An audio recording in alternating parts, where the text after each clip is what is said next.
made up my mind, not another day. You're on borrowed time, let me get away. Yeah, I'm running, yeah, I'm running. So love me or leave me, I'm standing alone. Can't shake a feeling that lives in my bones. Lie to me, tell me you wish that you could, but nothing you gave me is worth what you took.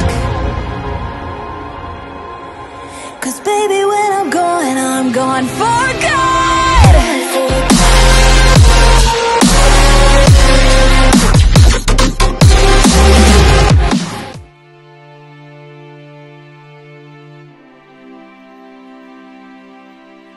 Melanjutkan dari kisah sebelumnya.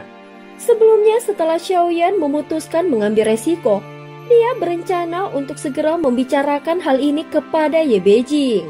Namun ketika Xiaoyan bersiap untuk mencari Ye Beijing, dia justru mendapati bahwa wanita itu sepertinya tidak berada di alam dewa kuno. Mengetahui hal ini, Xiaoyan pun tidak terburu-buru. Dia kembali ke kediaman Xiao. Baginya tidak perlu mencari Ye Beijing dengan sengaja. Selama peristiwa besar itu belum dimulai, kemungkinan besar dia tidak akan pergi jauh. Di dalam kediaman Xiao, keempat istrinya duduk bersama dan tampak santai menikmati teh di aula utama. Suamiku, tahukah dirimu bahwa dia juga berada di alam dewa kuno? Sun Er berkata dengan suara lembut sambil menatap Xiaoyan. Apakah yang kau maksud, Yun Yun? Jawab Xiaoyan dengan tenang. Sekilas pandang saja ekspresi Sun Er langsung menangkap sesuatu dan dia menyadari bahwa ternyata Xiaoyan masih menyimpan rasa terhadapnya. Beberapa dari mereka tersenyum tipis dan yang lain pun ikut tersenyum. Xiaoyan yang baru saja menyesap tehnya tanpa sadar terbatuk hingga menyemburkannya sedikit.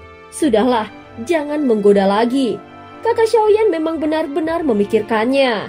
Salah satu istrinya berkata sambil tersenyum nakal. Itu adalah cinta pertamanya. Bukankah sebaiknya kau menemuinya? Kata-kata itu bukan untuk menyulitkan Xiaoyan, melainkan terdengar sungguh-sungguh. Bagaimanapun, setelah melewati begitu banyak tahun, masih bisa bertemu lagi sudah merupakan sebuah keajaiban. Kalau kakak Xiaoyan memang bersedia, bukankah Yun Yun juga bisa menjadi bagian dari kami? Kurasa para saudari perempuan lainnya tidak akan keberatan. Setelah berkata demikian, Sun Er melirik yang lain. Walau mereka tidak menanggapi sama seperti dirinya, tetap saja ada perasaan berbeda.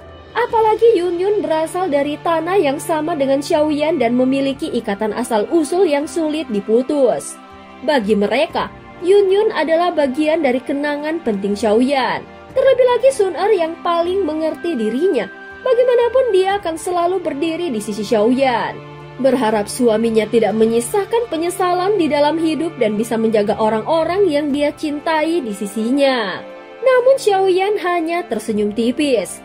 Mana ada hidup yang sempurna?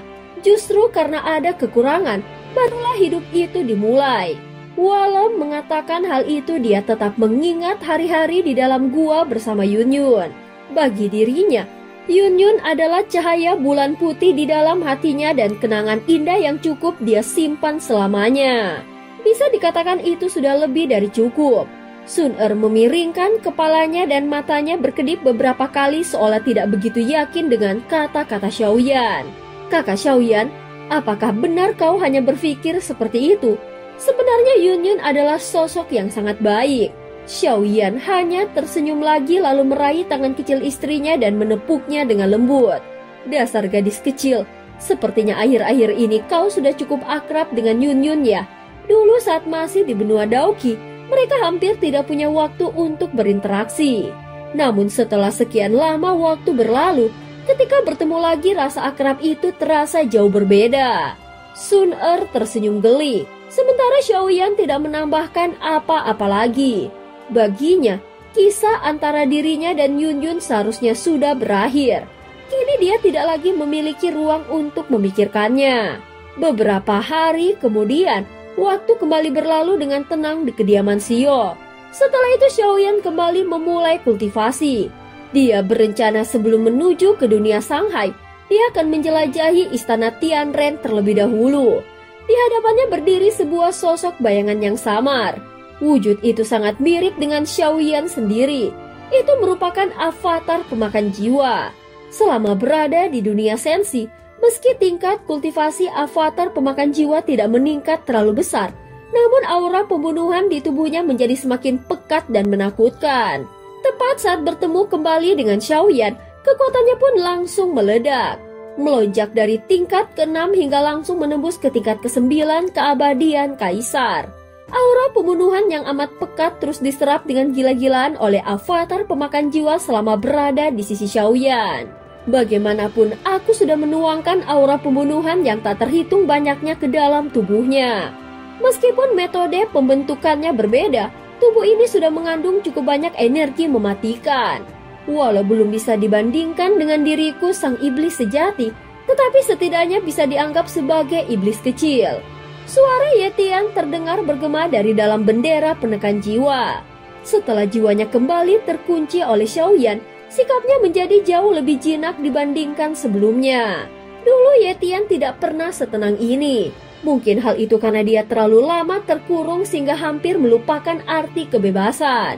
Namun sejak mengikuti Xiaoyan hingga datang ke dunia sensi, dia mendapatkan kembali rasa bebas itu. Walaupun hanya sekali saja merasakannya, mana mungkin bisa dilupakannya. Oleh karena itu sekarang Yetian justru rajin menyanjung Xiaoyan dan tidak berhenti-henti menunjukkan sikap patuh. Hanya saja dia masih belum bisa menembus ranah keabadian para dewa. Gumam Xiaoyan di dalam hati. Tubuh ini sudah penuh dengan aura pembunuh. Begitu dilepaskan, kekuatan sejatinya akan meledak. Yetian mendengus dan berkata dengan nada tidak sabar, "Kau belum sungguh-sungguh merasakan tubuh ini. Jika kekuatan auraku digunakan sepenuhnya, maka begitu dia berubah menjadi Raja Iblis, menembus kerana keabadian para dewa bukanlah masalah." Mendengar itu hati Xiaoyan sedikit terguncang. Dia pun segera menyimpan avatar pemakan jiwa tersebut ke dalam pagoda emas dan menempatkannya di lantai ke-9. Kini Xiaoyan sudah memiliki 4 jenis avatar. Avatar Yuan Shen jelas yang paling kuat. Sementara avatar jangkrik emas dan avatar jiwa hanya berfungsi sebagai pendukung. Sedangkan avatar pemakan jiwa, meski belum jelas kegunaannya, namun tubuhnya dipenuhi dengan aura pembunuh milik Yetian. Di alam dewa kuno, Xiaoyan masuk ke dalam ruang ilusi di pagoda emas tersebut. Di hadapannya avatar pemakan jiwa muncul dengan sosok menyeramkan.